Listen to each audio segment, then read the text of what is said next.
The following is a production of Medfield TV, Community Shows. Good evening. Welcome to the June 4th meeting of the Board of Selectmen. I would like to inform everybody that this meeting is being recorded and broadcast over Medfield TV. So we'd ask you, if you have any comments, to please get a hold of the microphone and identify yourself and your address as part of any comments that you might have, so that people in the audience or out that are listening to the broadcast can hear it. Also, we will be going into executive session at the conclusion of this evening's open meeting to conduct a strategy session in preparation for negotiations with non-union personnel and to discuss strategy with respect to the collective bargaining. The meeting will not reconvene in open session at the conclusion of our closed session. With that, if I could just take a minute, of appreciation to the people who are protecting our country throughout the world.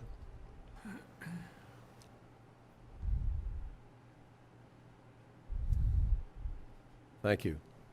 Okay, we'll start at the top of the agenda. We have a request from Sally Bangura, request for a common vittler license for a new restaurant on 26 Park Street, doing business as Spice Queens. Would you care to just explain what you're doing? This is free advertising, quite aside from presenting, so this is good. Okay. Hi, my name is Salimata Bangura, but known as Sally. This is my partner, Divya Raghavan Malloy. I live in Natick, and Divya lives in Sherborne. And we are looking to open a restaurant called Spice Queens right here in Medfield. And the goal is to prepare African fusion food and South Indian vegetarian food, specifically for families. So I'm from around here. So my family's from Westwood. I live in Sherborne now, and always missed something around here. You know, we either had to go all the way to Framingham or sometimes Norwood, and especially me being from India, food being the center of my world, missed that whole thing. And when this spot came up, I totally jumped on it. First of all, it was on 109. It's right between my two towns, and I always felt like this whole place could use something beyond 3 pizza places. Sorry. So what we're trying to do is not do a traditional walk-in restaurant, but we are trying to mitigate our risks. We all know what the risks are with a regular walk-in restaurant. So we are trying to set up a place where I bring in my expertise, which is the South Indian vegetarian food for families on a weekday meal that you order online and you pick up and go. And Sally does African food for families, but together we basically make Spice Queens, which does both of these and also caters events and addresses food requirements, food needs for meetings, for, the yoga studio, all of those guys that come by this way. So we're not just trying to bring diverse foods in this area by hoping to make it better and more livelier.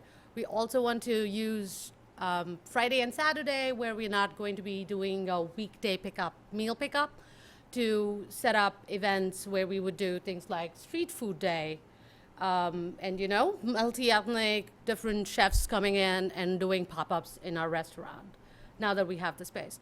So that's the whole idea. So I've been doing this for about 1.5 years. I've been using the commissary kitchens in Malden because that was really the only space that was available for food entrepreneurs to rent out space, and that didn't involve that didn't involve owning a restaurant.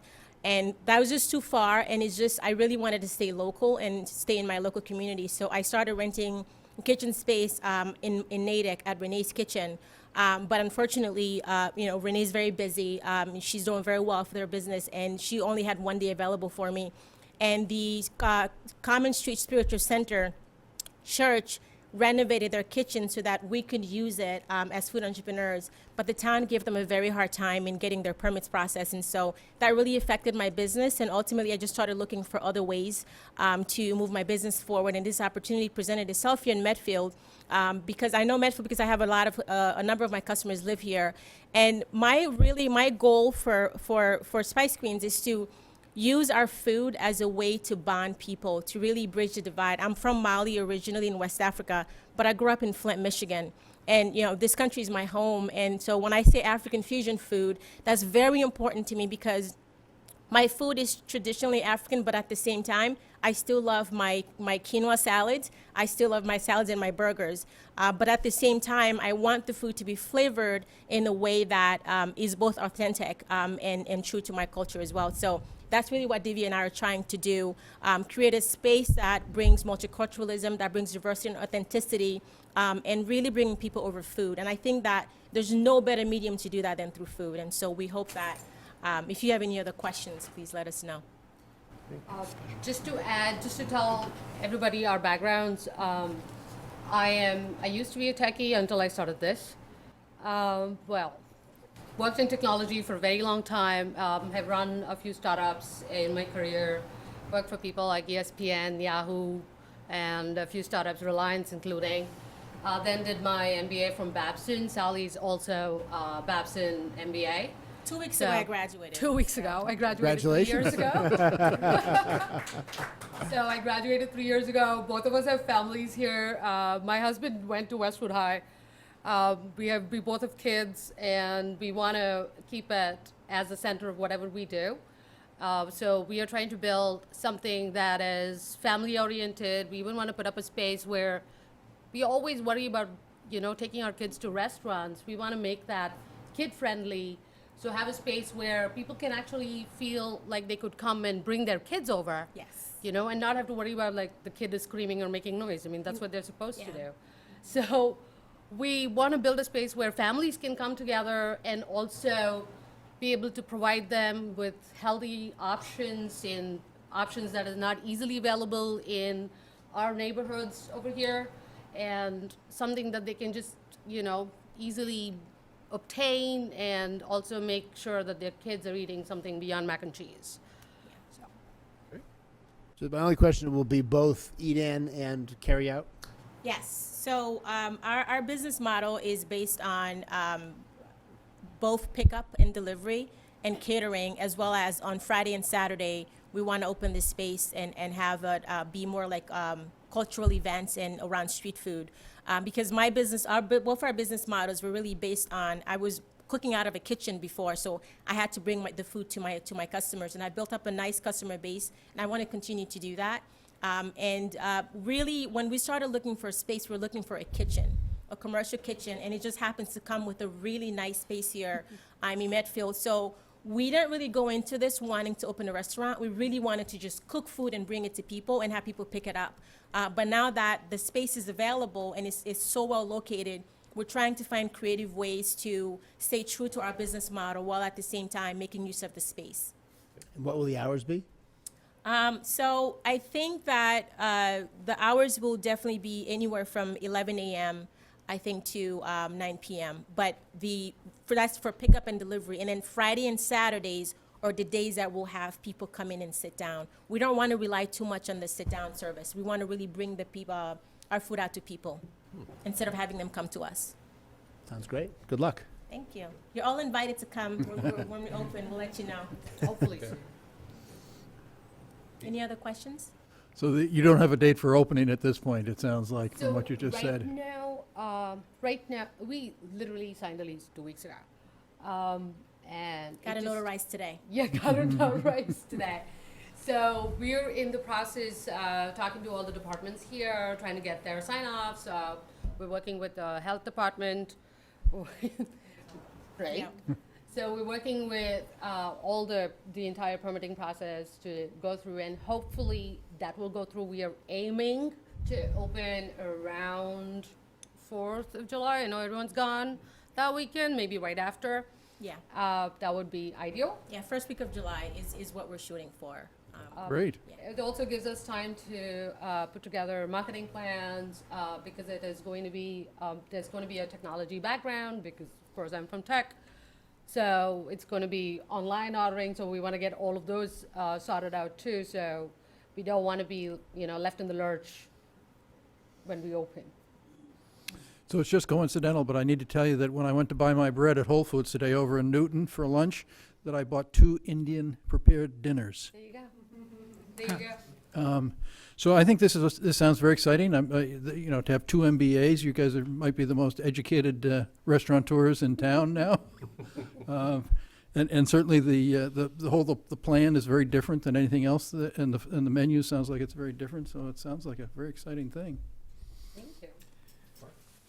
Yeah, I just would point out, if you, from a marketing standpoint, if you're gonna do a lot of online stuff, that's fine, but signage for the Park Street area has been an ongoing issue for a long time. The problem being that zoning doesn't permit an off-premises sign, and that businesses that have opened in the past, further up the street, have had difficulty attracting people there, so that's something you should be aware of, what's permitted and not right now, and to the extent there's any way to address it, that's up to you folks. So who would we have to work with to figure that out? We won't, as of now, you can't have a sign off premises. There was talk about putting a sign down Like on the corner of on the Main Street corner, and- but that's Right. never Okay, been yeah. resolved. Yeah. The zoning doesn't permit that right now. Okay. Yeah, we've been busy introducing ourselves to all of our neighbors, Yeah. and they've all offered to Put things up for to us. put things up for us in their establishments, because they have people coming to them. And also, we're not really relying, again, on people coming to us. We're gonna be very proactive about bringing Well, the that's- food to people. I just didn't want any Yeah. surprises Oh, yeah. Yes, down the road. yes, yes, thank you for mentioning that, thank you for mentioning that. Appreciate it. We're definitely going to use, my first line of attack would be next door to, reach out to people, which I'm already doing within the Sherburne community. That's how we found each other. That's how we Next found door. each other. So that would be our primary attack. There has been, considering I also come with a preset in customers that are signed up, there is something to be said about word of mouth. And we're definitely relying on that. And we want our quality of the food to talk more about us than Then board marketing. on the Yeah. corner of the street. Any other questions? Mark, this is a pretty straightforward license as far as I can see. It's not. If anything, the only issue I had was that they might not even need a common vics if they're not having seating on the premises, but apparently they are, so Okay. they do. It's not an issue, it's pretty simple till you get into alcohol. Do you anticipate at some point in the future looking for an alcohol license? I don't even want to sell soda. I mean, we really are family centered. I mean, I have 3 children. Okay. And so I want my children to come to a place where I can feel like I can actually have a conversation with the Yeah. people I'm eating with, and not worry about looking over my shoulder over my kids. I mean, So, I'd like a drink, Yeah. just as much as the next person, but still. yeah. I'm only asking from a regulatory standpoint, not, Thank you. But that is great modeling behavior that you're talking about. Yes, I mean, my kids are, children are naturally curious, and my daughters are already planning to have a little tea party section, in the Great. restaurant, and so I want Adult them to be house. able to move around freely without, Yeah. me breathing down the back of their necks, and so definitely no alcohol. I mean, I personally don't even drink, so. I mean, coming from being full-time moms for us and with school, we are basically, we don't want to completely, extricate our kids out of our lives and say, okay, I'll see you at 9 at night. I mean, we want to make a space where they can come and hang out with us. And that's why we don't, So- I mean, that's why we started this, because just working a 9-to-5 job is just not an option for us, so. Probably be Our working kids are more. gonna be in our establishment a lot. You'll see them, you'll see them around. If you come, which we hope you will. Well, Right. it sounds pretty cool to me. I like it when we do stuff in Medfield that's not anywhere else that's different, and this sounds like a great plan, so. Thank you. I like that. To the Park Street, the thing, I think we were all trying to figure out how to revive, we won't fight good ideas that are gonna work to try to promote business, I think is a pretty safe statement from us. It's a little tricky to figure out what to do with Park Street. I'm sensitive to Antara when it was here. It was a great restaurant. They had good food, but they were wedged into a corner, and it was like, if you didn't know it was there, you didn't know it was there. And Right. I think that's part of why they had a little difficulty. So as this unfolds, I think philosophically at least, we're going to be receptive to trying to help promote things within whatever limits are going to make sense. So, I look forward to your opening. Perfect. Thank you. Yeah, just one last comment. You know, again, we chose Medfield because it was the best option around. I mean, we honestly have no business opening a restaurant. That's the honest truth, because there are other business models out there. Like, there's a Commonwealth Kitchen in Roxbury. You know, there's a Stockport Malden. There's all these different models that are coming up to provide access to entrepreneurs so that they don't have to worry about all the overhead costs that comes with being a restaurant. And we took this on because we wanted to stay local, because it's important to stay in your community, to keep the money in your community, and to serve your community. And that really is what we stand for. We might come from very different parts of the world, but this is our home, and we want to stay here. We want to invest here. So, yeah. So one of the things that we're trying to figure out what to do at the moment is we own a 130-year-old state hospital, and one of the things And that there's a has been huge kitchen proposed, it is a commercial kitchen, and this woman sitting in the front row here has been trying to figure out ways to create. I heard about this. Don't feel too bad about it yet. I did hear about this. We're a little far away from getting to where you can move in, but It's like a 4-year plan, right? Well, I'd love to hear more about that. I'd talk to Gene. like to hear do a more lot of about town it. things.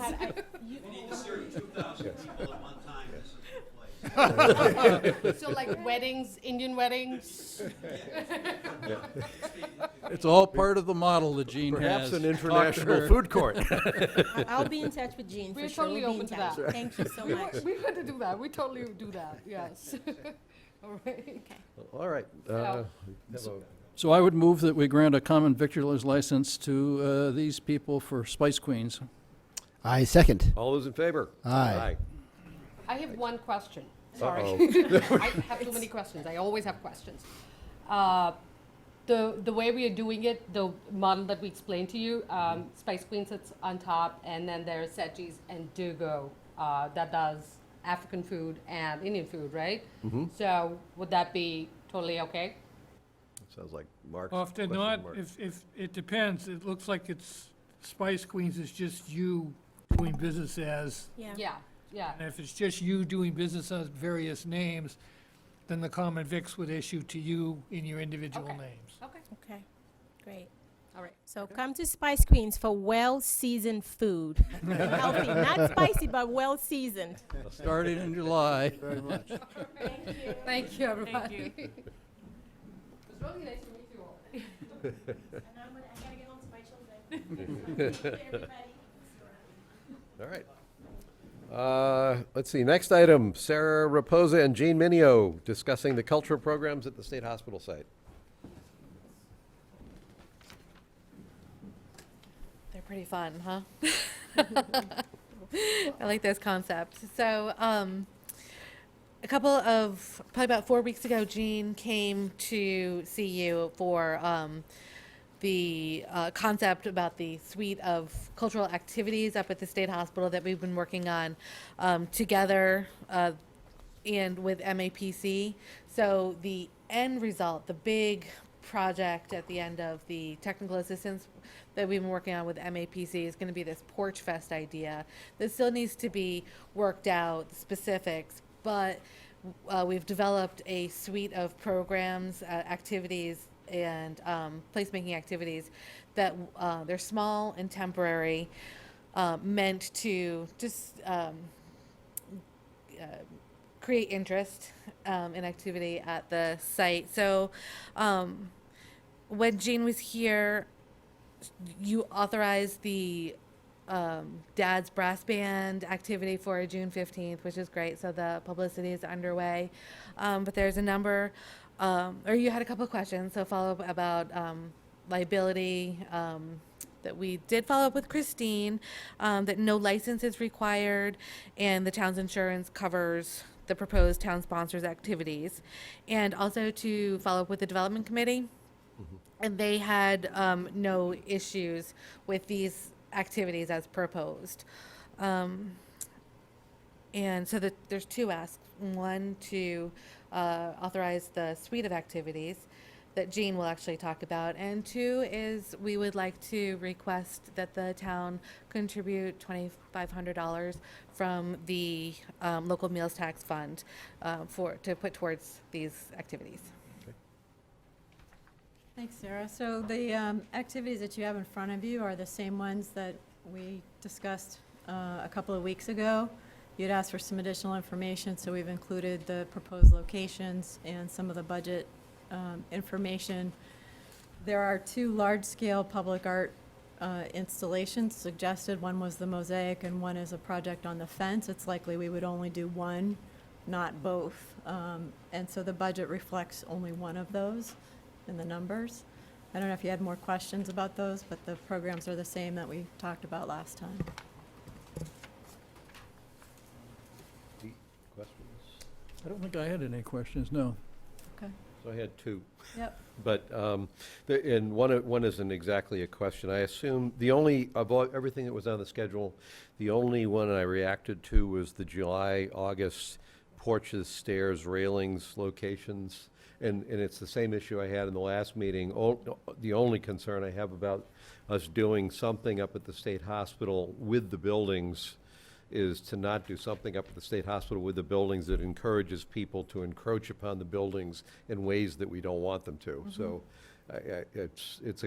that's the concern. If you're coordinating with John Thompson, I suspect he will have the proper caution on that. But that was the only thing that had concerned me before, is we were gonna have people going up on porches, and it's like, they're not safe porches, and if people get to the porches, then do they start trying to work through the windows? That's it.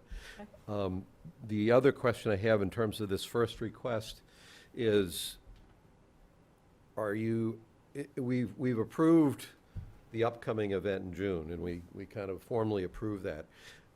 Are you asking us tonight to formally approve this full suite, or are we approving in principle what this scheme is, and then as events come up, we approve those events? And the reason I'm asking is if suddenly a movie company comes and says, we want to do something somewhere, and they're giving us a lot of money to do it, then even if we've approved this, we're going to want to unapprove it in order to accommodate that.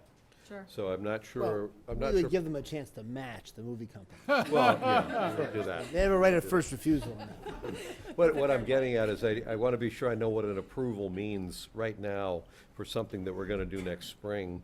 It's like the concept we can approve, but the actual execution of that concept, I think each event we ought to have another just confirmation that that date, that place, that time does work. Yep, so we did, Okay. we did review there's only 3 things with specific dates. Okay? The upcoming June, the October 12th, and the May 2nd. Yeah, So I think everything else is very flexible. okay. And we can continue to stay in closer contact with John as we're approaching dates to make Yeah. sure there aren't conflicts. Okay, But he has the same schedule, so he's Okay. aware of what we're thinking. okay. So, And then the only technical point I would raise is the 2,500 was not on the agenda, so I don't think we can approve, I don't think we should approve that tonight. We should put that specifically on the agenda, okay. if we're gonna vote to approve that. But other than that, So you can hang in there for 2 weeks.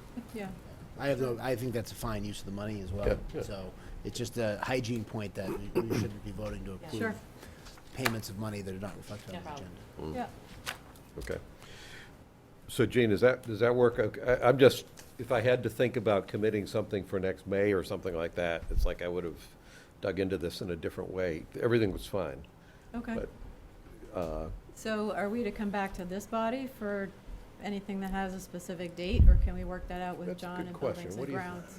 well, what do you, let's put it a different way. If we approve this subject to the ability to change dates if something comes up that interferes, you know that we're approving it, you know that we're going to approve it, Yep.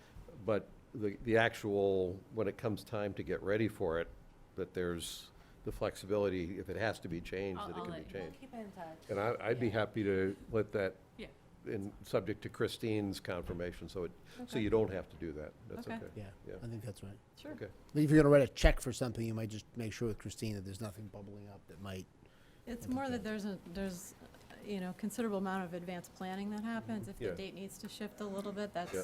will be flexible. Yeah. But in concept, we'd like to get moving on this. It's Right. already been, 6 weeks since we started. Right. Just seeking approvals. Yeah, okay. Good? Pete?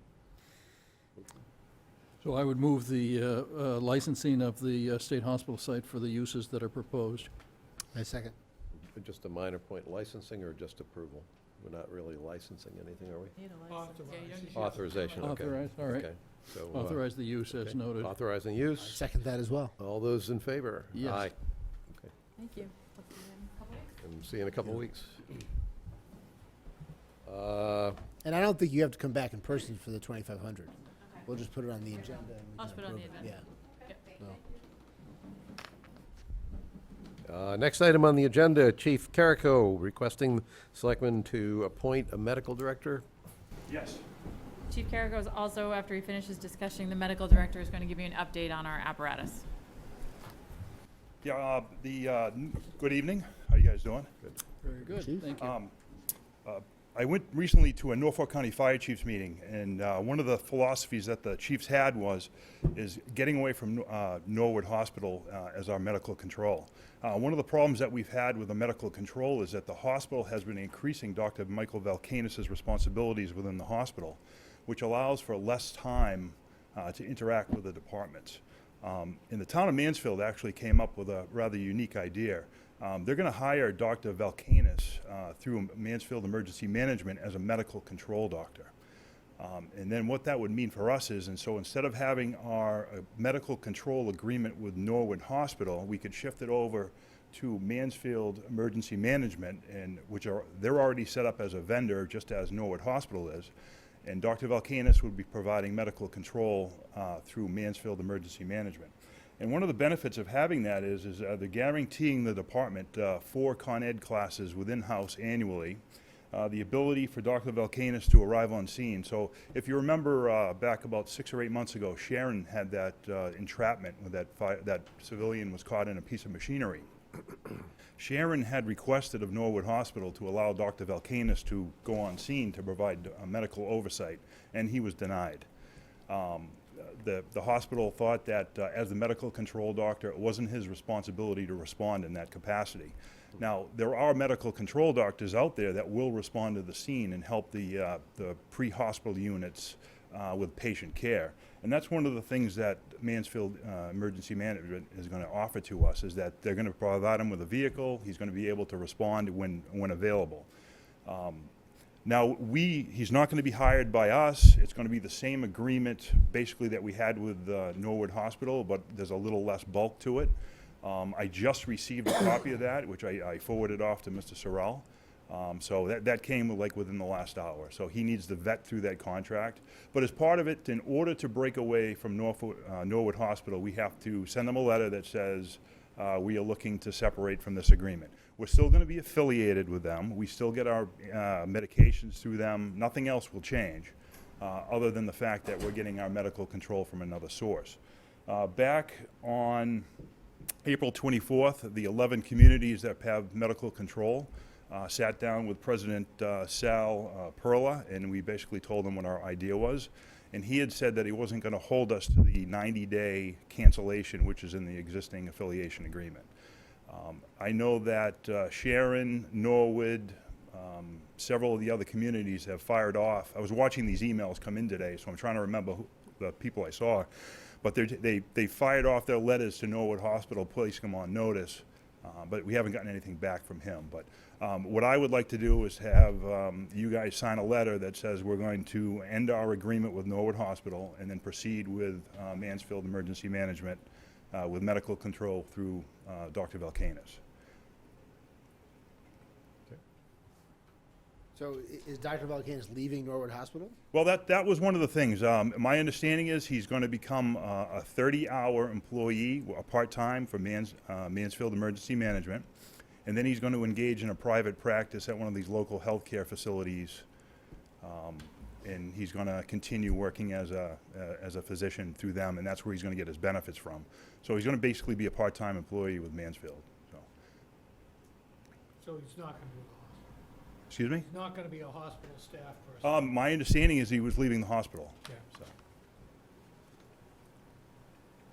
So it's just a letter from the Board of Selectmen saying we're going to, end our agreement, and we're maintaining the affiliation agreement that we currently have. So. Is there any money connected to our? We pay Norwood Hospital $10,000 a year for medical control, and that will just switch over to Mansfield EMD. Now, they're both set up as vendors within the Munis system right now, so it's just... And Norwood will continue to do the meds and the other things that Yep. were? Yeah, we actually, when we do a med exchange at Norwood Hospital, we end up paying for medications, and you'd be surprised at the discounts we get through, going through Norwood Hospital. It's very good. So we just walk in there with the patient care report, and we exchange out our medications and what we used, and it's a very good system. So when you're dropping a patient off, you tell them about what meds you've used Yeah, on the if patient, and they we're- just replenish your supply? Yes, sir. Okay. What happens is it's a little more convoluted. If you administer a narcotic, you have to go to the pharmacy with a copy of the actual run report and hand that to them, and then you do a med exchange, and everything's done through controlled. It's got lockout tags on the boxes, and there's a whole process that we have to have a chain of control, chain of custody. With a non-narcotic, there's a thing called the Pyxis machine, so it's like a big vending machine, and I enter in the patient's name, I say this is what I did, this is the medication I administered, and it basically kicks out a drawer with that med, and I take it out and put it back in the truck. So it's pretty easy. Like I said, the narcotics, that's the turnaround time when you have a rather involved ALS call is a little bit increased because we have to go down to the pharmacy to exchange those meds. But if for like a basic, put them on the monitor, pop in an IV, you can turn around really quick. So. Yeah, well, it sounds like a very convenient way for you guys to keep your larder stocked, basically. Yeah. Well, we try to always grab a little more, but sometimes they keep control of that. Because that'll eliminate a step having to go through the Pyxis machine, and as a licensed agency, we can have a stockpile of certain medications, but obviously the narcotics are extremely controlled. It's all checks and balances. Every time that we open the container, we have to record it. We have this whole log that I've put into place. So when it's opened, why was it open? What was changed? Verification. It's rather involved. So the chief is looking for a vote to authorize the chair to sign the letter. So And so your I still have agreement. a couple Oh, questions. sorry. Do you have a sense, so if Dr. Volkanis is leaving, do you have any sense of whether, does that make a tense situation with Norwood Hospital, or they just don't care? What's the dynamics that we're setting up The impression there? I got from Dr. Perla was it wasn't a big deal for them. I think it's a liability issue for them. It's like one less thing they have to worry about is Okay. pre-hospital EMS. And you have to understand that we're operating under Dr. Volkanis' medical license. And that's how it works, is basically he gives us authorization, and then he puts into place an authorization to practice for each one of the firefighters. Even though they're a paramedic, you could be a paramedic, but if you're not affiliated with a medical control doctor, technically you can't work. And he has the authority to say, well, you're off the street. You're not conducting business as a medic in my system anymore. So it's, I got the impression that they really weren't worried about it. Okay, well, that's one, the other concern I have has to do with time. I don't have any problem with what you're trying to do, but I have a concern about timing, because it's a little fuzzy on exactly what he's doing and when he's doing it. Yep. So the one thing that I feel antsy about is sending a letter to Norwood Hospital saying that we are moving away from you on the assumption or expectation that the doctor we're relying on at Norwood Hospital is in fact going to move and sign the contract with Mansfield and get to a different spot. So we're kind of announcing that we're moving before it sounds like we've got positive confirmation he's putting himself in the spot he needs to be in. To my understanding is everything is moving along, and I just received that agreement from Mansfield Emergency Management that I sent to Mr. Sorrell, so that is in place also. So he's already been employed by Mansfield, as far as you know? I was told it's going to happen July 1. So the concern I have is if we sign a letter telling Norwood we're leaving, we have to give them advance warning? Or we According to should the give them- contract, it says 90 days. So it would be, But Dr. Perla was telling me that he told the group of us that he wasn't going to worry about the 90-day notice. fine. So my only issue is, okay, we think we know what Dr. Volkanis is doing. We think it's going to be done by the 1st of July. Why do we want to announce what we're doing before we know that all happens? Okay, understood. I was following some of what the other fire chiefs are doing. They're already launching these letters to Norwood Hospital. Why don't we get a confirmation from Mansfield Emergency Management that in fact they've reached agreement with the doctor and he's starting July 1, so we have that to rely upon. Understood. That's what I'm looking. I'm Yep. looking for something that doesn't leave us out hanging. And it would leave a lot of departments out hanging, but it feels a Yeah, little there'd be weird. 11 of us all in the same I boat. mean, the bigger picture is the hospital wants you to transport there because that's their business model, is to take in patients. So they're not gonna do something that's gonna lead you to look for another place to go, because there are other places you could be going. Yeah, we could go to Needham Hospital That if we piece, needed to. that piece, based on what you said, I'm okay with. The hospital's not gonna have heartburn about it. I'm just sitting there saying, we're announcing we're gonna go somewhere before the guy that we're relying on to go there has actually locked in that he's going there. It may be that, I mean, if Mansfield has a commitment that says, well, if he doesn't show up, we got this other doctor, so we're still offering that service They've got to you. other people in the That queue. would be a little different if you see what I'm getting at? Yeah, If there's a risk here, I'm saying, why are we taking the risk if we could just wait? If you're saying there's no risk because there's enough fallbacks where Mansfield is committing, then I don't mind signing the letter now. Yeah, I wasn't worried about it. And with the discussions with the fire chief of the county, that they had a plan in place, say if Dr. Valkanis wanted to do something different. Yep. There's other doctors that were stepping up. I Okay. think Dr. Dan Muse was one of the names I heard, and there was a couple other doctors that were also interested. Right. You know, I'd like to just have the letter in place. Yeah. And then I can get back to the board with some additional information and we still have to have the agreement vetted through Mr. Sorrell too, so. And the major thing I'm looking for is that we're just gonna pay a flat fee and not be on the hook for any kind of compensation. No, It's not gonna- within that document, it does say $10,000 per year to provide medical control. Okay. We can review that agreement at your next meeting. Yeah. My concerns are less, they're not completely gone, but what do you guys think? It's not an issue to worry about? I mean, I think it's an issue to worry about, but I would trust the chief's judgment that it's an unlikely concern, and that if something happened in the interim that put this in jeopardy, I can't imagine we're really gonna be left hanging with 11 departments having their Okay. ALS services shut down. I would agree with that as well, and from my time on the Board of Trustees over at Beth Israel Deaconess Hospital in Needham, I mean, each patient that was brought to them in those days was worth about $6,000 to them. So, I mean, they have a real interest in making sure that the patients get to their facility via ambulance. Norwood has that same interest. Okay. So, All right, I'm okay with it. Is this a letter of intent? What is, it's a letter, but what do we call it? Notification. Yeah. Just a notification. This is the actual notification letter. Yeah. Yeah, the Medfield Fire Department respectfully, or you can say Town of Medfield, respectfully requests a mutually agreed termination of the ambulance service medical director services. Okay, do we have a draft of that letter? We have a draft of that letter. We were just finalizing the language, so I think if they authorize you to sign it, we'll have you Okay. sign it tomorrow. All right, hear a motion? I would move that we authorize the chair to sign the letter as outlined by the chief. Second. All those in favor? Aye. Thanks, Chief. And if you can just give us an update on where we are with our fire trucks. Yes, back at the end of April, Engine 3 was having a pump test done out in the apparatus apron. The firefighter came over to me, I was standing out there with him, and he said, "I think I smell smoke in the cab." As soon as I got to Engine 3, we ended up having a fire in the cab of the truck. It's a 35-year-old 1983 Mack Maxim. It's been in service its entire time here in Medfield.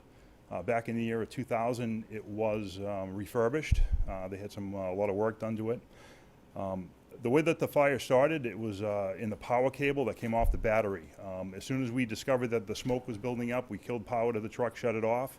I jumped up in the cab, shut the battery connect off, and it did not stop the fire. It actually started getting worse. In order to stop the fire, we had to disconnect the batteries. So the power coming off of the two batteries up through and up under the doghouse into the cab completely melted and caught fire. We were able to get it out before it destroyed any of the interior furnishings of the truck or the radio system or anything like that. Immediately filed a claim with Maya. New England Appraisals came out, and after about a week period, they got back to me and they said that it was a total loss. The actual cash value of the truck is $4,625. The fire also destroyed the air system on the truck. The whole truck is operated by air. With the air burned out, or the air lines burned out, we weren't able to release the brakes. So luckily, highway came up, released the rear brakes, and we had to pull the truck out of the way with a loader.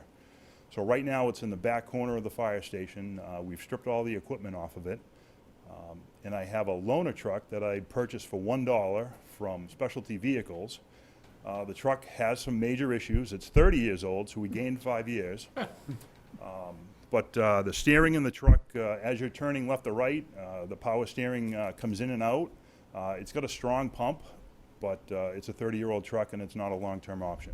One of the things, talking with Christine, is give me an option that I don't have to go out to bid.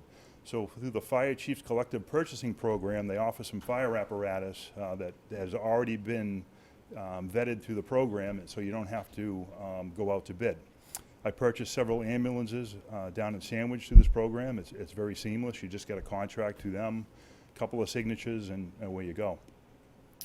One of the things that I was looking at is I was looking at a Ferrara MVP pumper. That was the same one that I had spec'd out through the FEMA grant, which I believe is still alive at some point in the federal government. They should be released sometime this month, and I should get a better idea of where we stand with that. That would be the perfect solution, is to get the grant, then we're only on the hook for 20% of the total cost of the truck. But right now, a new Ferrara pumper is around $535,000.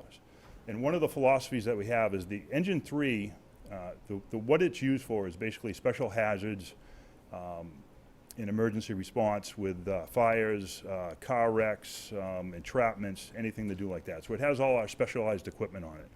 If we go and we purchase this new vehicle, I can also get rid of one of the hazmat trailers and take all that equipment that's on the hazmat trailer onto this truck, and I can eliminate some rolling stock, which I think we're a little heavy with some rolling stock. We have a lot of trailers. I already gave up one trailer to the highway department that we didn't need. And I'd like to get rid of some of the other utility trailers that we have. But within that email that I sent you, I think it was around May 14th that I sent each one of you an email on Engine 3. I provided the specifications on the new truck, the options through the FCAM's collective purchasing. There was also a lease agreement which gave you some different leasing options, which they pushed the first payment off for a year. So going with Ferrara, it offers a couple of some unique things for us. It's got a better warranty than some of the other manufacturers that are out there.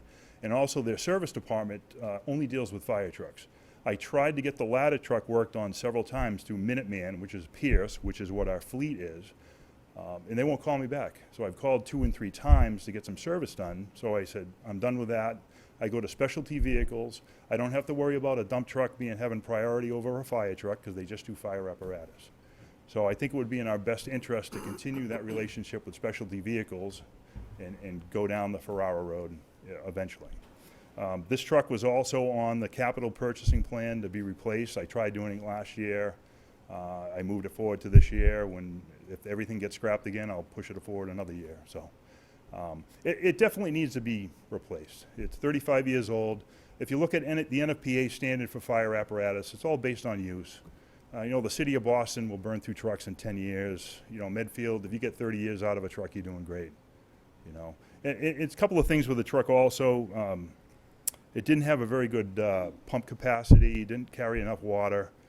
With the truck that we have right now, and the changes that were done by adding the 4 additional full-time people and some of the other changes that I've made, we're potentially looking at changing our ISO rating and actually coming up to a better ISO rating. So the ISO rating is the Insurance Service Office, which actually sets the insurance rates within the community. So we have the potential of going to a 4 to a 3, which is better for everybody here. So So you were saying, I guess, that would mean people's homeowners insurance could Yeah, cost less? You may see $75, it's something. In this economy, anything's better than nothing. But it's hard to say, is your insurance carrier, do they recognize ISO? Which carriers are here in the town, so. So first, you did say Ferrara, not Ferrari. Ferrara. Just to be clear, okay. So from a financial standpoint, I mean, we're obviously gonna wanna replace the truck, and you said that the town would be on the hook for 20% of it? Well, if we got the FEMA grant Yeah. for the new apparatus, Yeah. the FEMA grant's requirements is that the community is responsible for paying for 20% of it. Okay. If we go and if we do not get the FEMA grant, then we're on the hook for the whole amount. So let's assume we go with this FEMA grant. I'm just trying to get a sense of how much money do we need when? Okay. Because we don't have it, right? I mean, if I could interrupt, I think for a purchase of this magnitude, this should be on the capital budget. And it should go through the capital budget process. And I don't think this should be made. No, No, but absolutely, that's- and this is, It's outside of the capital budget. no, I just asked the chief since he was here just to give you an Yeah. update, but our plan was to go through the capital budget process this summer. Next year? We're starting in June. For next year's town meeting, yes. So what I'm getting is the money that you would need is not gonna be available Till next until July. next year, or next July. My hope If is that it's if we get funded. awarded the FEMA grant, then that's the best option for us. Sure. But I have no control over that. Yep. And what happened is the Department of Homeland Security, which runs that whole FEMA grant process, changed the software. So our local rep up in Boston can't even see the status of the grants right now. Where he used to be able to tell me, oh, your grant has passed, the electronic scoring, and now you're in peer review. And then once you're in peer review, it gets scored, 0 to 100, and the higher you are with your scoring, the better options you have. But my whole purpose of coming up here tonight was just to tell you that, this is what happened to the truck.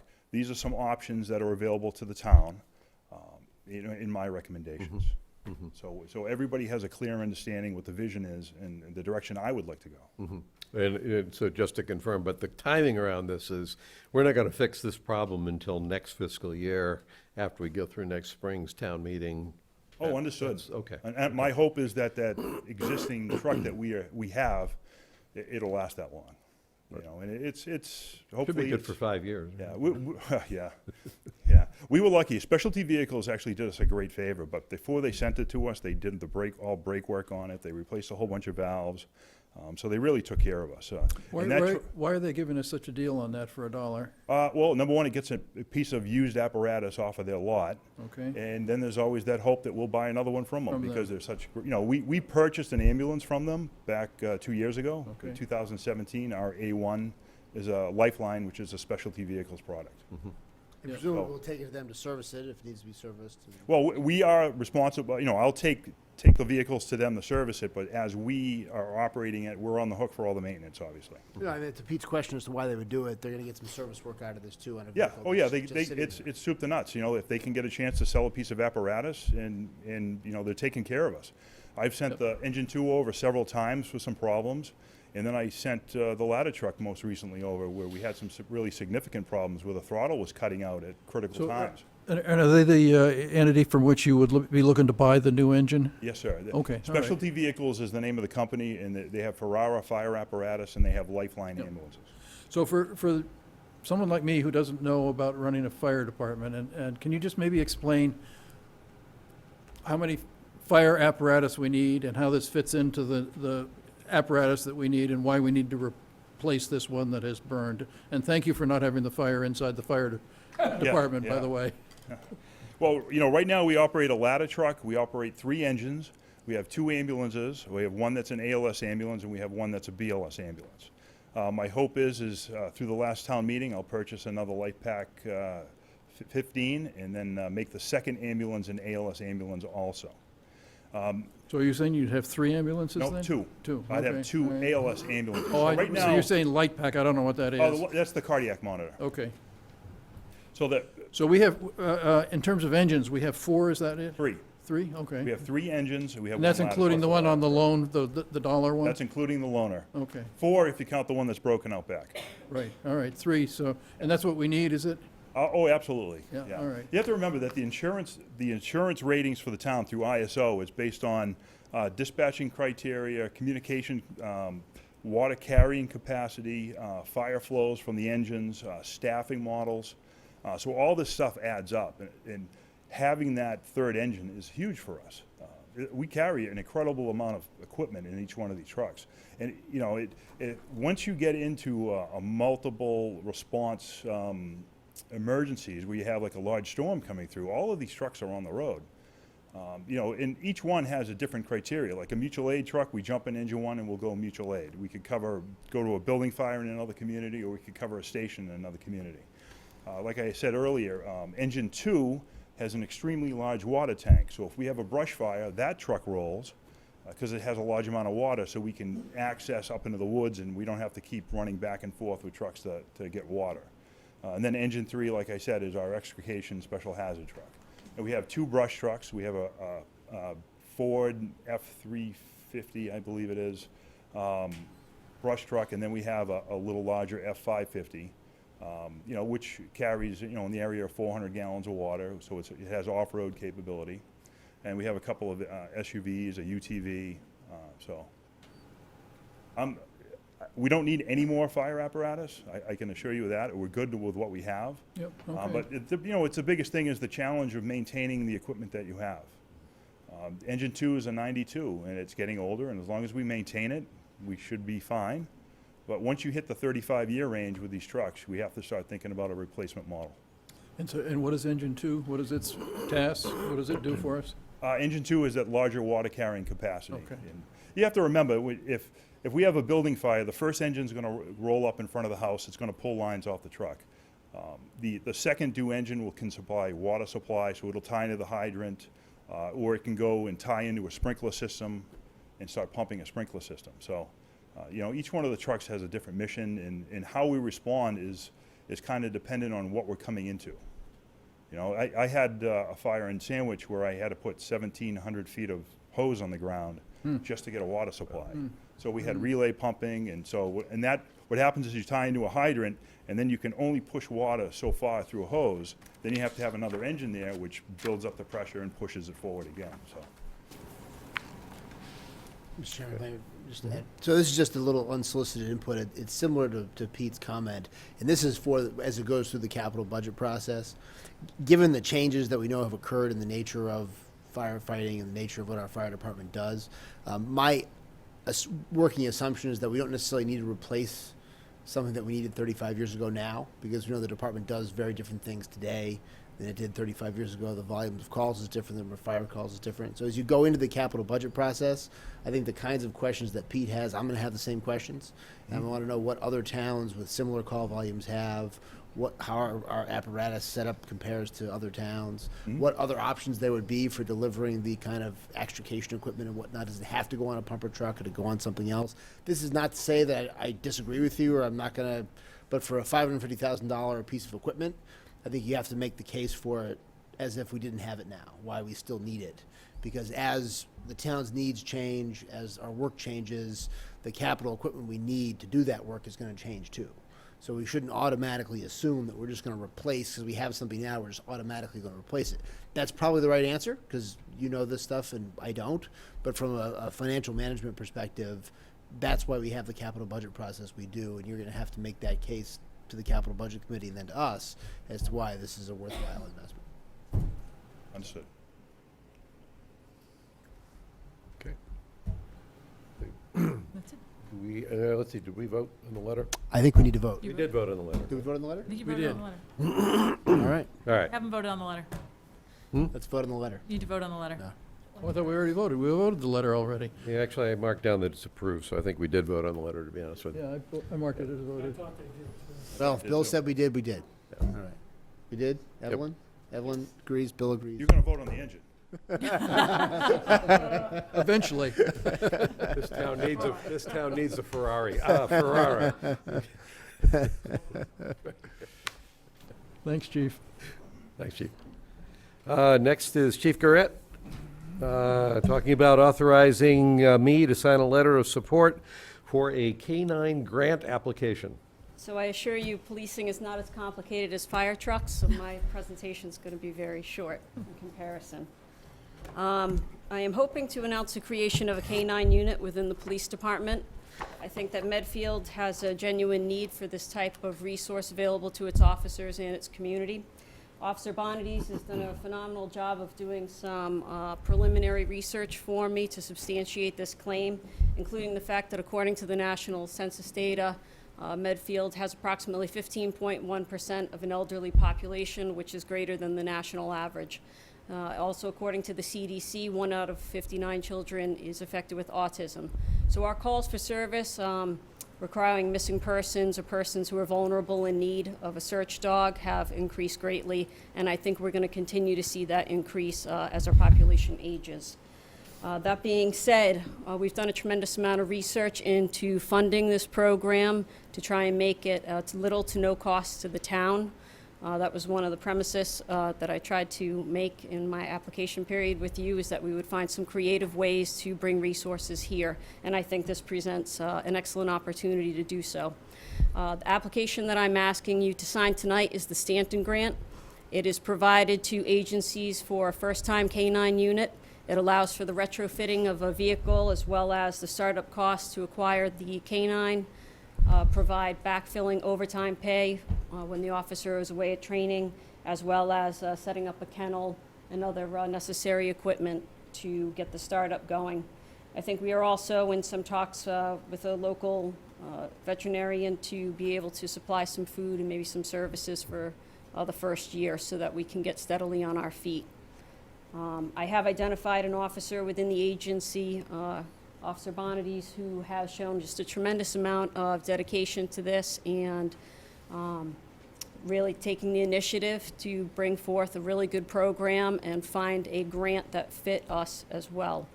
He's found some other grants that we can utilize without your approval, so tonight I'm only asking or requesting that you sign off on the Stanton Grant request. Sounds good to me. Questions? No questions. Sounds good to me, but I'm kind of curious as to the amount of the size of the grant. The grant is for $25,000 and then $1,000 per week reimbursement for training. So Great. it more than covers the costs. We're going to look at some options. Obviously, our fleet, much like the fire department, is a bit decimated right now. I think we've identified a vehicle for use, which may prolong the use of that vehicle just because it will be dedicated solely to the K-9 officer. So when we look at our vehicles, we don't look necessarily at the miles on the vehicle. We look at running hours. So if we take that vehicle out of our rotation and instead of running 24/7, it's now running 40 to 50 hours a week, I think we can extend the life on one of our fleet cars by 2 or 3 years. So Chief, once we implement the K-9 unit, then what's the additional cost to the department going forward likely to be? So because we run very tight on our shifts, there is some training aspect where we would have to backfill the officer. They do training once or twice a month. That's best practices, as well as it keeps our insurance costs down. We are covered for this type of resource within our current insurance, but we would want to make sure that our training records are up to date. So in the event that we ever had to use the dog, we've done the necessary training to substantiate the use. Other than that, the cost would just be veterinary and feeding. So no extra personnel costs really, other than the training then? That'd be correct, yes. Oh, okay, great. So the dog's strictly a search dog? The dog, according to the Stanton Grant, has to be a patrol dog. So we're looking for a dual-purpose dog, which is patrol search, and then a narcotics as a secondary function. What is, can you just explain that, the dual function, the patrol and search? What is patrol? So patrol would be any type of search. If you had a suspect tracking, it would have bite capabilities as well, Okay. which we are covered for. And then the narcotics, because Massachusetts has legalized marijuana, we would shape our training to make sure that it did not include marijuana so that we could have a real nice tight case in terms of probable cause for other types of detection of narcotics. So I just have to share with you that one of my least favorite things that we do as selectmen is have dog hearings when there are dog problems in town. But one of the most interesting things that we ever did was we had a dog hearing, and the dog came with his attorney and a couple state police because he was a bomb sniffing dog who worked at the airport. That's unusual to find a German Shepherd doing And it was dogs. right after 9/11, and so we, Somebody's little dog got loose, came out, challenged the big dog, and the big dog just went chomps.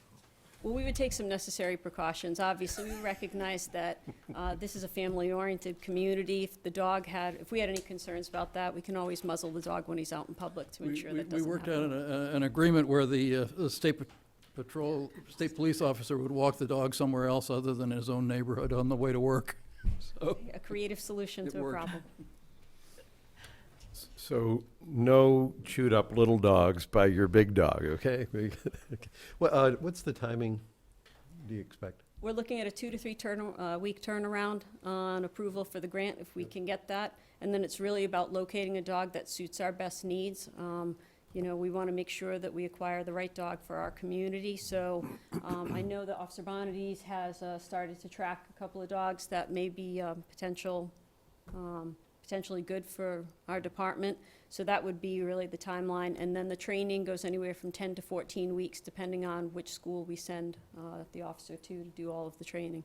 So I think between a 3 to 6 month timeline might be reasonable, maybe slightly more. So I'm curious now, when you're looking for that kind of a dog, are you looking for a puppy that has the potential, so you're bringing them all the way up, or is it? So the dogs do undergo some training, Yep. and because Officer Bonides has done quite a bit of research on this, Okay. I'd rather have him speak truthfully than me guess. Sure, okay. Good evening, Chris Bondi's Medfield PD. When you're looking for a dog that you want for this type, especially for dual purpose in a community like ours, we're not looking for a real high drive as far as the patrol application when it comes to necessarily the bites and all that stuff. We look for something that's more towards our community where we can use it, be out in public, not have that overall general concern as far as liability goes. So we've kind of researched some dogs. We have some that we're kind of into. The German Shepherds are the best for the dual function. We do have some other options, but those look to be the options right now. It's just going to be more the trainers. They're usually from a year to 14 to 16 months old when I acquire them from my training. From that point on, the trainers that have brought them up will have a better idea of their personalities, how they are, what would better be suited for them.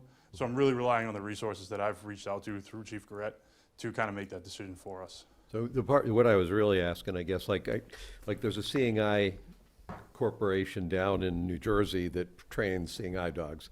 I've seen stories about service dogs being trained. I think they spend the first year of their life with the family and then they go into training. So what I was really getting at is are there organizations that specialize in the early stage training for these dogs and you're looking to source it there, or is it you're trying to get a dog that's bred with the right it's just you're going to a breeder looking for a breeder that has a dog with the right So there's specialized kennels for whatever we're Okay, looking for okay. through different agencies. Okay. The agency I'm looking at through now is through the Rhode Island Canine Academy. Okay. There's also, I have a few different colleagues of mine from other departments that I've been working with, and they have other kennels. And it's just a vendor. That's what they train in. That's what they do. The dogs are brought up from when they're born to figure out if they can be in this kind of working dog kind of line of work or not. And that's what we're going to look for, is just kind of Okay. the most predictability for our training wise. Okay, good. Any more questions? No, none for me. Get a motion? I would move that we authorize the chief to, Chair. the chair to sign the letter of support for the K-9 grant application, the Stanton grant. Thank you. Second. All those in favor? Yep. Aye. Okay. Thank you very much. much. Thank you. Very much. Next item, let's see, down to the Stone Consulting actuarial contract. This is a renewal contract for the OPEB annual or some biannual assessment. Any comments, questions? No? Seems like they're good at math, See- Yep, so. it did, okay. I have a motion. I would move to authorize the chair to sign the engagement letter with Stone Consulting. I second. All those in favor? Aye. Aye. Thank you. Next item is, we're pushing off the roof contract, yes? I'm gonna hold the roof contract. I realized in going through your packet this afternoon, you had not received the full scope of work. Yep. Which would be helpful in determining what the contract was actually for. So we'll hold that till your June 18th meeting. Okay. The next item is the letter from the Copperwood Road residents to the Appalachian Mountain Club regarding the Bay Circuit Trail. Do we have it? You're here to talk? Okay. You'll need a microphone, Joe. Well, either grab a microphone or take the podium.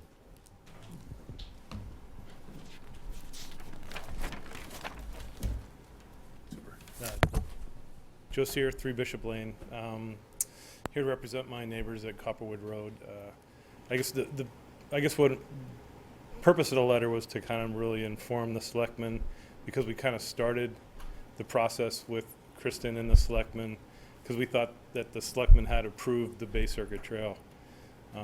Subsequently, I think we understood that they approved it, but the Bay Circuit Trail never signed it. So in actuality, there was never a contract that was. And we never approved it going through your yard. That is 100%. That's the end. Only town property anyway. Yeah. So I guess the purpose of the letter was to keep the selectmen informed that, you know, we're seeking, I guess, compensation for the fact that we had to have our properties surveyed, because as it turns out, they actually did go on 2 of the 3 properties and then cut down parts of the trees that are like 30 years old. So I guess part of that is that there seems to be a little bit of reluctance on the Bay Circuit Trail and the American Mountain, Appalachian Mountain Club to, I guess, to respond to the letter. They haven't responded yet. So I guess what we're asking is, now that we have this forum, is maybe ask the selectmen to, because they originally had approved it, but it seems like the person they contracted with to do the trail is not really acting in good faith at this point, is to maybe hold off on any further approvals until they make some level of restitution to the abutters of the property, so that we have some form of leverage with the club. It's to be honest with you, I'm an avid hiker, so I'm kind of disappointed this happened, because typically they put trails, 25, 30 yards off people's properties, not in them. So we're trying to figure that out. Of course, the damages could be much higher, based on the trees that they cut. It could be substantially higher. We're just looking for restitution just for the cost that we've already incurred. So I guess if I open it up. I guess if the selectmen have any questions for me, I'm happy to answer them. Or I don't have any questions. Mark, did you have a comment, or you had your hand up? Only by way of background, that there was an informal trail system, if you will. The Bay Circuit Trail was a concept thing which was supposed to run from the north to the south shore in a big loop with a bunch of little spurs off of it, and different parts of it are in place, more or less formalized depending where you are. Apparently, relatively informally developed through Medfield. At some point, the point person from the Bay Circuit Trail approached us about formalizing it, at least as it crossed town properties. There were multiple town boards with authority over various parcels, and that's when you folks agreed in principle to give them a license, because that's all anybody could have done without going to town meeting. And the way it was set up was each of the boards with control would first approve it. That took months. We finally got all those approvals in place and prepared, and then took that document and sent it to our liaison person with the Bay Circuit Trail, Denny McInerney, and never heard back. So the way it was set up was only when they had, whether they were gonna accept that or they were gonna want the language tweaked or whatever, we don't know. They never gave back to us. But ultimately it was set up that it would have then, only then when they had signed on, would it have come back to the selectmen for a final signature, and then it was only a license. So, and as affects town property. So that's the extent of the town's involvement. yeah. Bill? And Mark, can you and I should have gone back and watched the meeting where this happened. Can you remember the rationale for, because the trail was there kind of without a license for a period of time. Right. And do you remember the rationale for why it was going to be semi-relocated with a license from where the sort of informal. The relocations had to do with there were several areas of relocation that had to do with who had control of the property, like COA and where COA wanted the trail on their property, and Park and Rec on the so-called 30 acres or whatever. That was a big deal in terms of where Park and Rec didn't want it. Whether that affected where it crossed private property, that was never raised as an issue. I never got the idea that it was being dramatically relocated. So this may not have even been a function of relocation per se, as opposed to somebody just eyeballing where they thought a trail was, and they were wrong. So, I mean, that's not our issue, but that's just speculation on my part. So at the time this was being discussed, somebody reached out to me and asked, because I live in this neighborhood, and so I was asked to show them the area, and I did. I walked it with this fella Denny and Gil Rogers from Medfield, and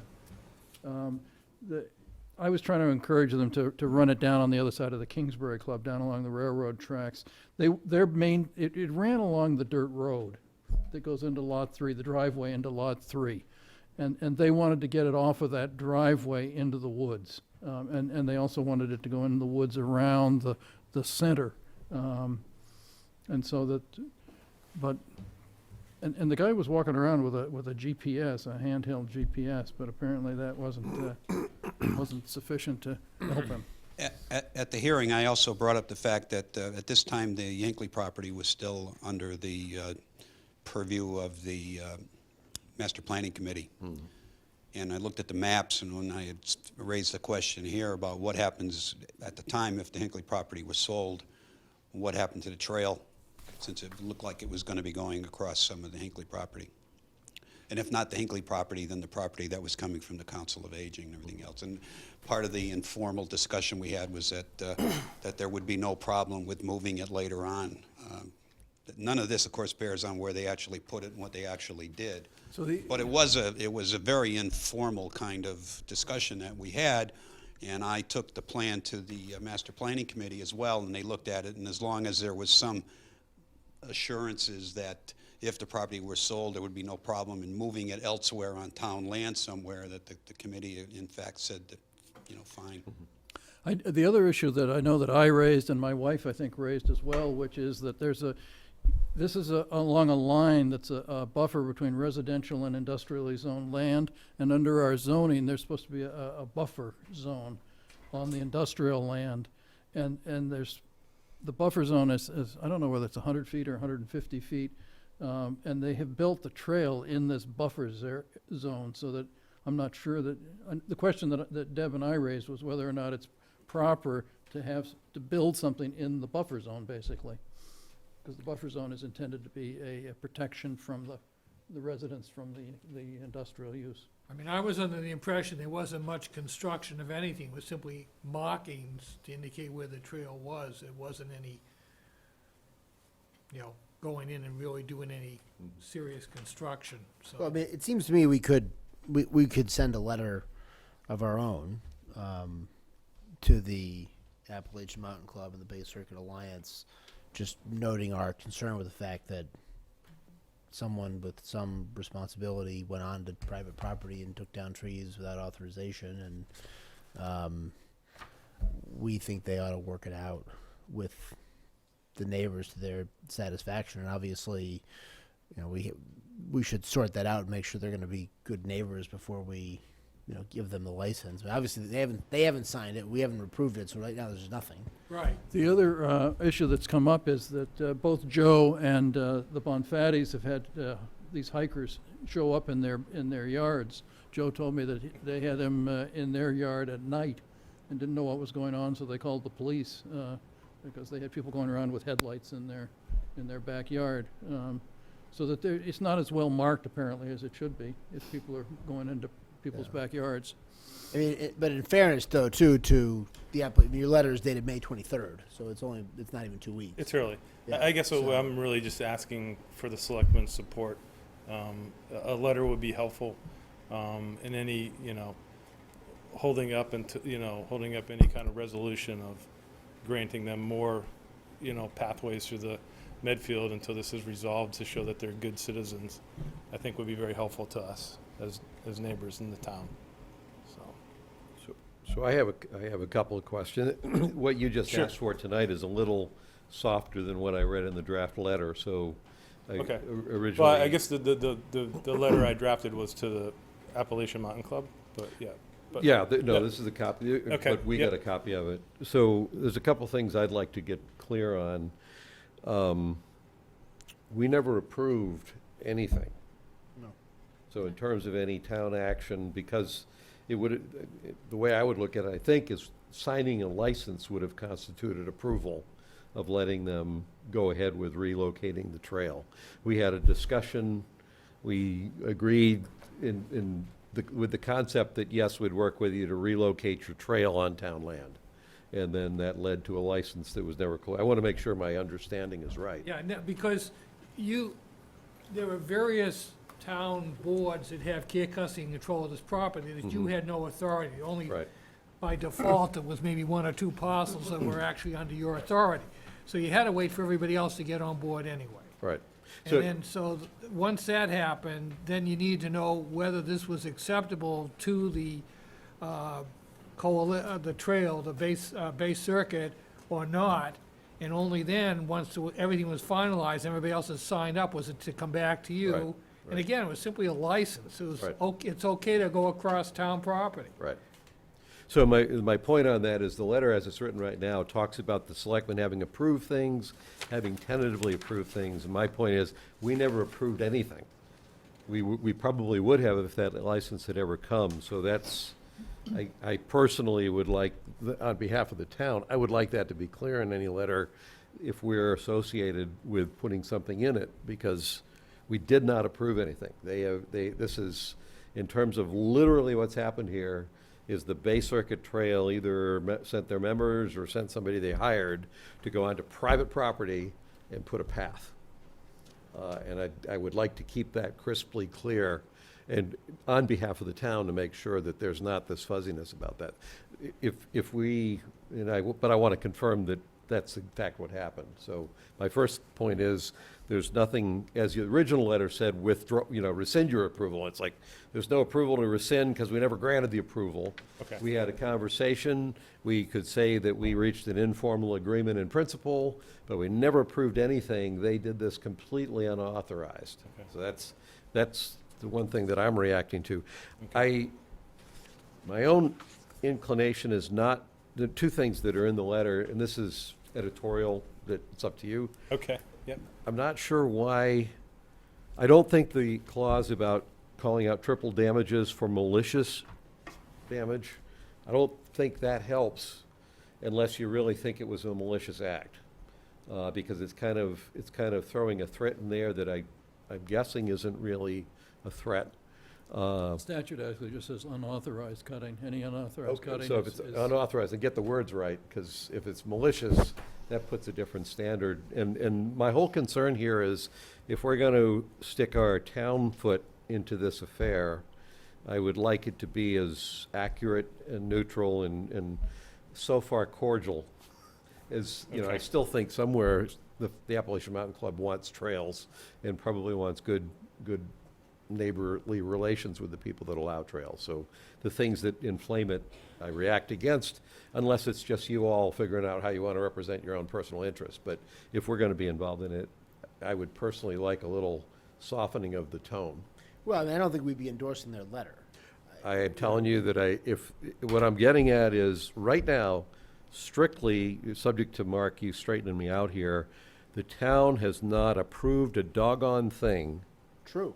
The town did not We were issue originally a accused of license. approving a trail So- across someone's backyard Right. by Right. people who did not So- do any research so before legally- they accused us of that. Yeah, so legally, and I'm not saying this to throw you guys out. Legally, this is a dispute between, I guess now, the Appalachian Mountain Club and private landowners. And I think that part should remain clean. Now, having said all that, I think rather than saying we'll rescind an approval that we never gave, the idea of sending a letter expressing our concern that we have landowners whose private property was intruded upon without authorization and thereby threatens a relationship that we think we've had with the Bay Circuit Trail and we would expect to have with the Appalachian Mountain Club to promote, the recreational use of town land that's intended as open space, and that we think this needs to be resolved before we're gonna be able to move ahead with that. I'm all for that. Yeah, I think we'd send a 1 or 2 sentence letter, just to the effect, we're aware of the issue, we think you gotta resolve it before there's anything further between the Bay Circuit Trail and the town. I'd appeal to the cordial relationship, but yeah. You can yeah. put whatever, Three sentences, whatever three. cordial. So, Well, I appreciate your support in that, and, yeah. sorry for the misunderstanding. I thought it was an understanding that there actually was an approval, but maybe there wasn't. And you can so- see, well, my concern on behalf of the town is I don't want confusion to get us wrapped I into mean, my that. question is, this was a big umbrella organization originally, Bay Circuit Trail, it's Bay Circuit Alliance, I think is the organization. And where Appalachian Mountain Club has gotten in the picture, or when they came into the picture, I don't know. This is something that the state's involved in, or has been involved in, at least in a private-public partnership kind of thing, so it's a big picture thing.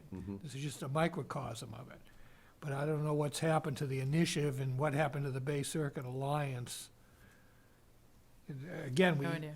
They at least were cutting down some trees at some point. They've At a been busy. Yeah. I don't know. so, no, I mean, Denny McInerney was, very energetic. He was retired, but he was a volunteer, and, he just dropped out of the picture, and But nobody's it sounds taken like, his place. basically, you got a letter from them.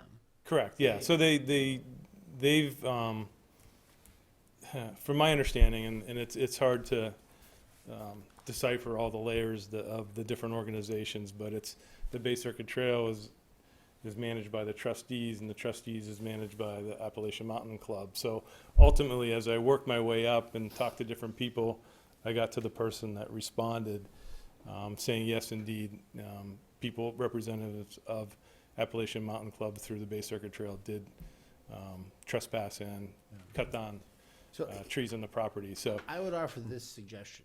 I'm fine with writing a letter. I mean, since this is, it's not even been 2 weeks, Memorial Day is in between, maybe give it a little time to see if the neighbors can work it out with the Appalachian Mountain Club, and then if it would be helpful for us to add our 2 cents to the effect of, we'd really like you to work this out, we could do that. 'Cause at least at this point, you haven't gotten any okay with that. response. I have not, no. Yeah, and it's not, and I wouldn't fault them for not responding, in less than 2 weeks. So this is an actual letter that's already gone to the Appalachian Mountain Yes, Club? correct, yeah. Okay. Then I would agree with you, Mike, for the reasons that I described, I think it misrepresented what the town has done. So depending on how they respond. So, I guess, but just a point of clarification, though, is, I know there was a meeting that there was an agreement, but I thought there was a letter that was sent. Is that not true, that there wasn't a letter sent from the town to the Bay Circuit Trail? No, I was the point of contact with this Denny McInerney, and was back and forth with emails. Okay. We sent them the draft agreement. Oh, yeah. Yeah. So it was a draft. He actually picked it up. No, it's not a drafter. It's signed by all the town boards except the Board of Selectmen, and it was for their review and approval, and either sign it and get it back or call if you have issues. He picked it up here, physically picked it up, and that was when we looked So back at 2 the years date. ago. 2 years ago. Yeah. That's a long time ago. Okay. So maybe that's the confusion, that there was a document, someone picked Yeah. it up, but it still had to go back to the selectmen for signage before. But it that was- document Final did not execution. put anything over your yard. No, No, no, I don't, I'm not That thinking that. strictly in- gave the permission to go across town properties and to do things on town property. So the operative point there is, not only did we not authorize them to go on private property, which obviously we wouldn't have done, we Yeah. didn't even authorize them to use town property, because we never approved that signed agreement from all the departments. And Mark, I recall In retrospect, I now see how brilliant you were legally to basically say, no, you got to go all the town departments first before you come to the selectmen, and to the selectmen will be the final approvers, because we didn't do that final approval. Now I Really can see why. flattered. I've never been called legally brilliant in my whole career. It might take another 6 months, Mark.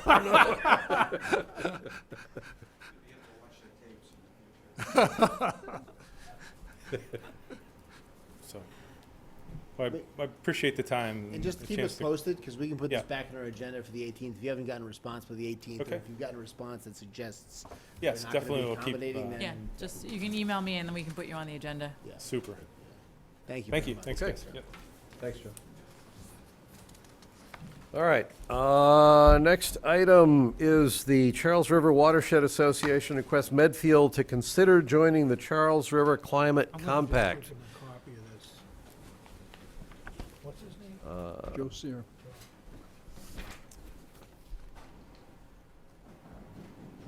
We have anybody? So to- we, no, they just sent the letter, they're not sending a representative. We are members of the Charles River Watershed Association, as well as the Neponset River Watershed Association, so they are looking for us to take that a step further and join the Charles River Climate Compact. Comments? Questions? I mean, I really couldn't tell what it meant. Right. Or what it would do. I mean, it didn't seem like, the commitment is mostly 2 meetings. The Right, personnel time it's and not the much different than our existing commitment with them, other than it seems to have their focus has shifted a little bit. person participate in a subcommittee, Yeah. a Google group discussion. I mean, it's unobjectionable, I guess. I don't really know. I'm thinking there may be some objections, but I think there's an objection. I just kind of read it as like, oh, it sounds nice, but what does this do? Why are we doing it? Is this sort of going to be a lobbying organization that we're being asked to lend our town support to? That they're I going to believe then go so. lobby the legislature and say all these towns think X, Y, and Z, or what? In which case, Is the Charles River Watershed Association the group that Mr. Zimmerman was running for years? Yes, That tried to tell us that we shouldn't water our lawns? yes, 5 gallons per person per day. yes, and we are members of the Charles River Watershed Association, which is a lobbying organization. Yeah.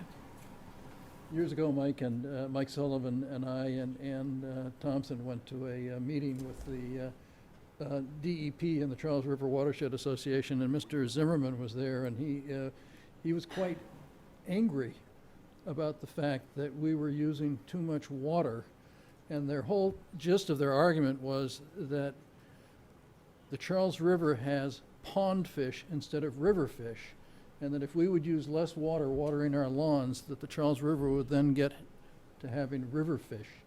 And people pointed out to him that there were dams along the river, and that's the reason that there are pond fish instead of river fish in the river, and that somebody had done a study of this actually in Connecticut and figured it out. But he was very angry, that's all I can tell you. so I would not have to be pushed very far at all to say we shouldn't do this. Is that, if you have an objection to it, Gus, I don't. You want to hear my objections? I'm happy to just So- take an objection and not do it. And not have to hear it. Yeah, so, first off, for years, I've lived here since '95.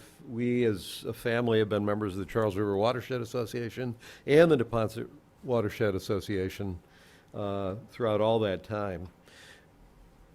Mike Sullivan made a comment about a year ago that kind of is along the same lines of what you just said, Pete, that kind of caught my attention and soured me a little bit. And it had to do with the town being reluctant to move in the direction of getting relief for our water, our water capacity as we were contemplating development. And that's fine. Maybe you can, maybe you can't get it. But what bothered me was the comment was, well, you really don't want to get these associations angry at you. And it's like, so here we are as a town, we're part of the association, and yet we're making internal political decisions about what we will or won't do out of fear that this association is somehow or another going to give us a hard time. And I noted that when he said it, I was caught by surprise when I heard it. I read this, I agree, it's a pretty innocuous request. And as I read it, I said, and I do believe this is a request that promotes the political interests of the Charles River Watershed Association by marshaling town membership in this forum. And I reacted to one thing in particular that was written in talking about environmental justice. I think that's a highly politicized issue. It has nothing to do with what Medfield does for conserving water that I'm aware of. But what it told me is the people behind this are driving this off a broad political agenda that I'm not sure, I think we should hook the town up to that full agenda. So I looked at it and I said, okay, I think I see the political purpose behind this.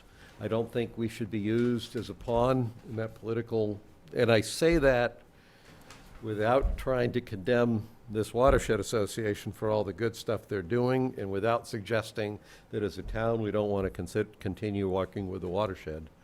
But there were a few things in here that rubbed me the wrong way, and there was a comment a year ago from Mike that rubbed me the wrong way. And so I'm not really enthused about this request. Can't believe you hate the Charles River, Gus. I didn't say that. I didn't say that. That's good enough for me. I don't, I'm fine with not doing this. So that's where I come I don't think we get that much out of it anyway. I mean, No. No. so, I'm fine with not doing it. Okay. Perfect. Deferred. I'm not Okay. looking for any more meetings or organizations, so I'm totally fine with it. They are very aggressive in pursuing their agenda.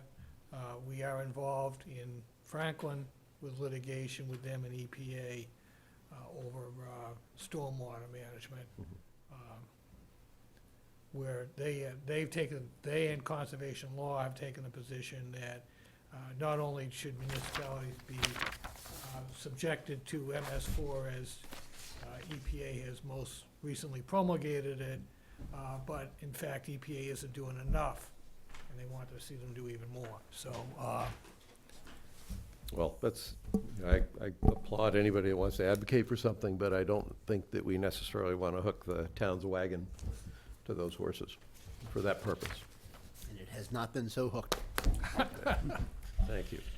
Next is a vote to sign Eagle Scout certificates for Ross P. Johnson and Gabriel Muir Springer, Troop 10, Court of Honor, to take place Saturday, June 8th, 2019, at the First Parish Unitarian Church at 11 a.m. So moved. Second.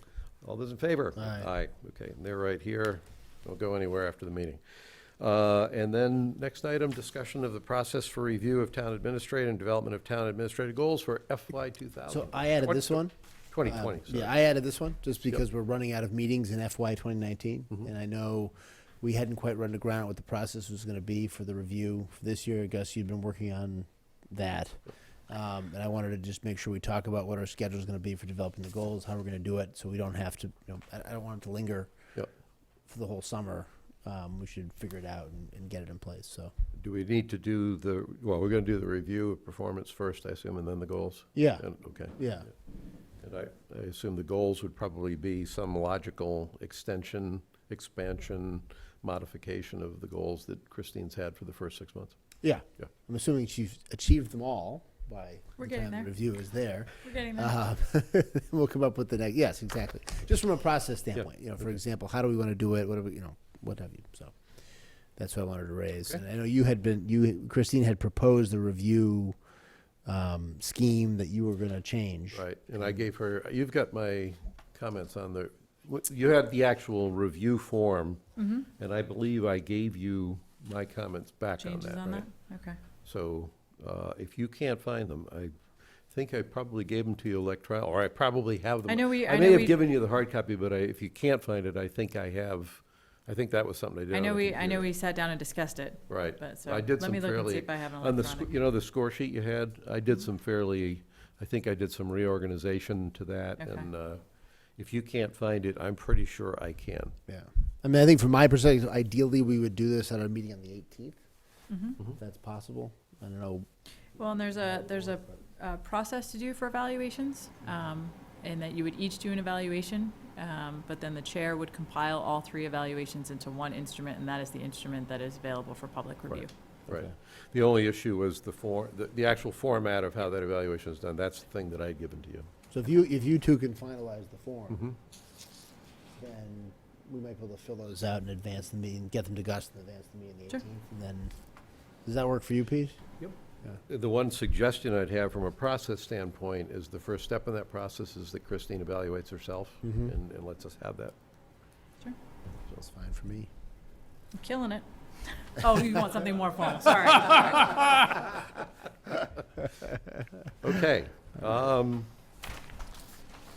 The next item is our consent calendar, and for only the most appropriate of purposes, I got an early warning that we don't want to broadcast in great specificity who the person might be that we are considering declaring June 10th as a special day for.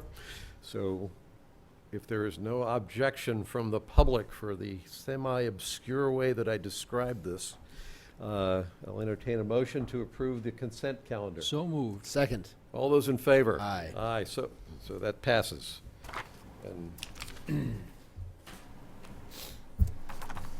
let's see, next, town administrator update. Town Administrator update, you should each have a budget planning calendar, which was actually one of the goals that you set out, due on June 4th. What I went through and I started outlining, and some of these dates are obviously target dates, and depending on when we meet, will have to be moved around, but we tried to lay out all of the items that you need to accomplish during the budget calendar. We're trying to move things earlier than we have in the past. We have capital budget requests coming in by the end of this month.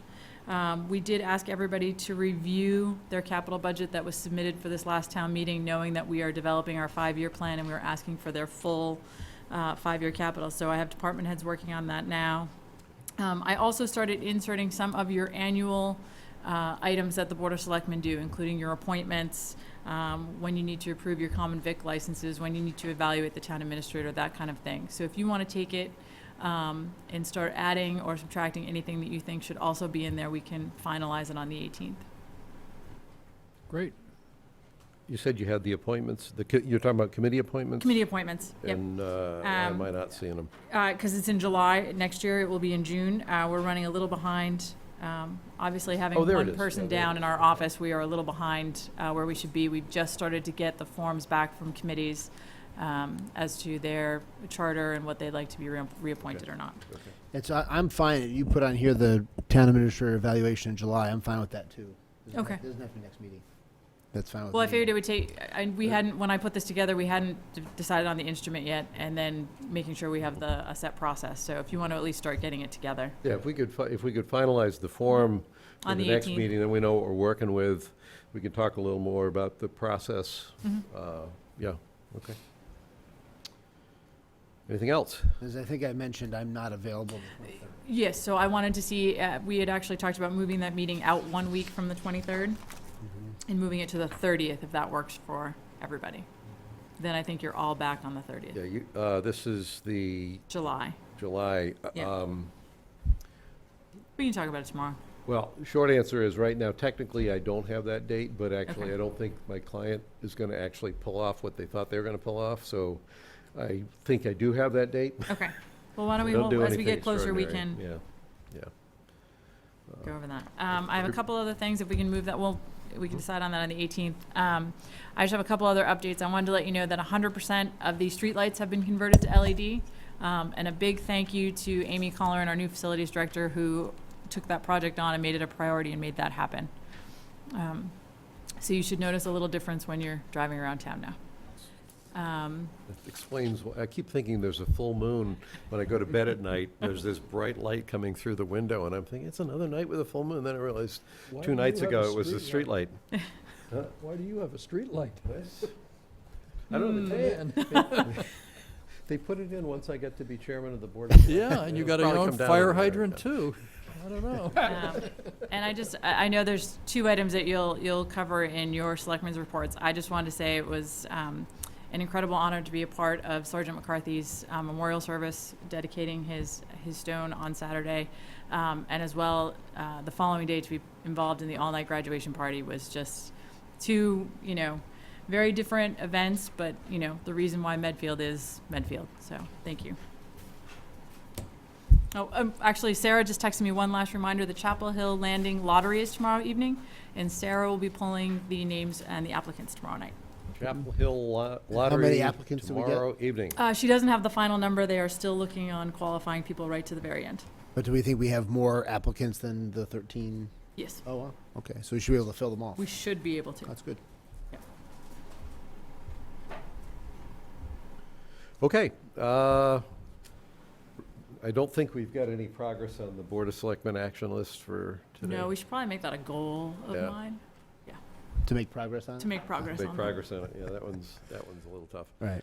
Selectmen report. So, yeah, as Christine anticipated, she spoke about both items I was going to talk about in my selectman report. I want to reiterate what Christine said and thank Chief Corrette and thank Gus and Deputy Chief Wilhelmy for a great job at the dedication for the monument for Sergeant McCarthy. It was a very moving and special event. Everybody did a great job, and that was terrific. And I also wanted to note that I was at the all-night graduation party several hours after Christine was.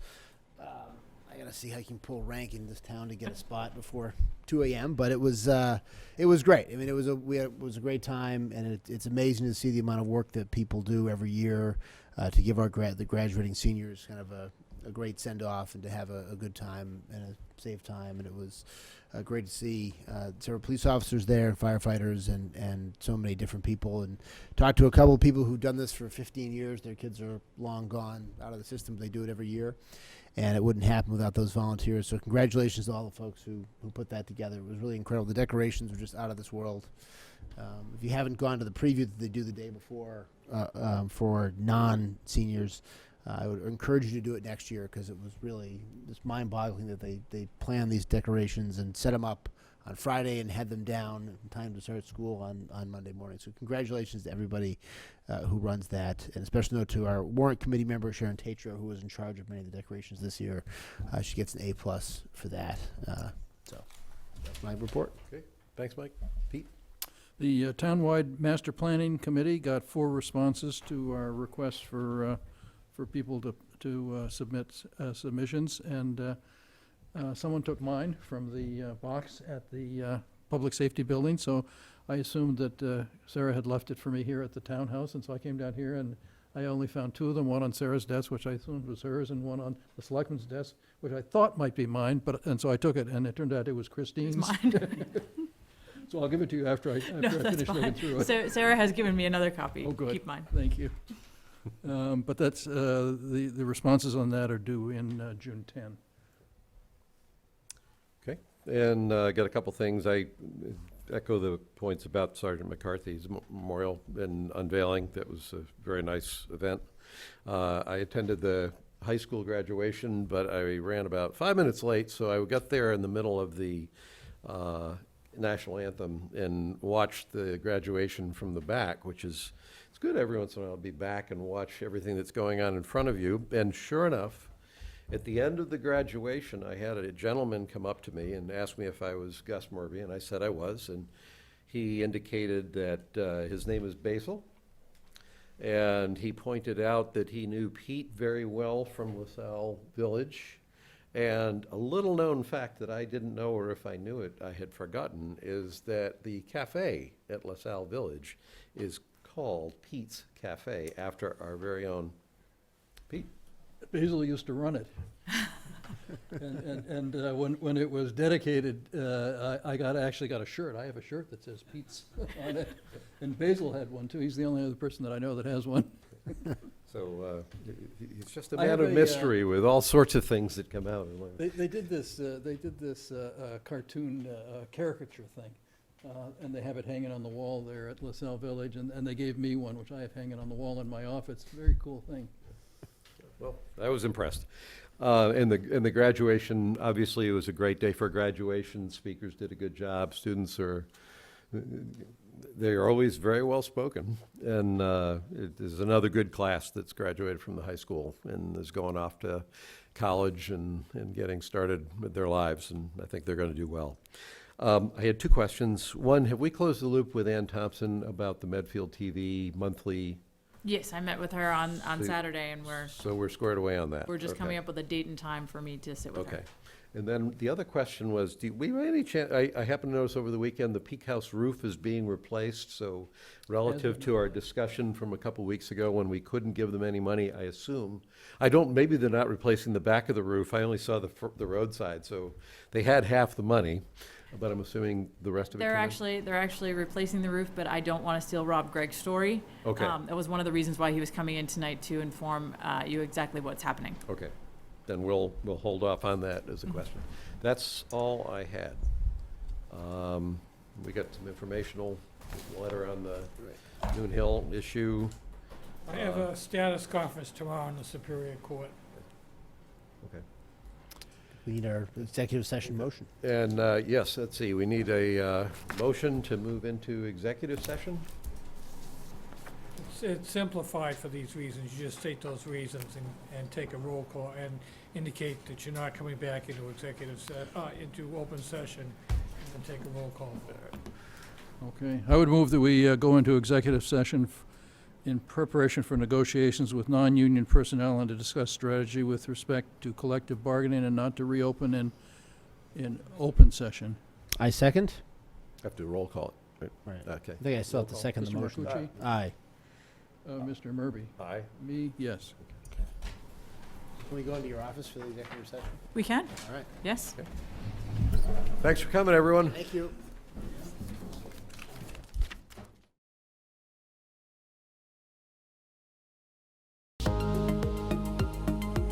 The proceeding was a production of Medfield TV, Community Shows.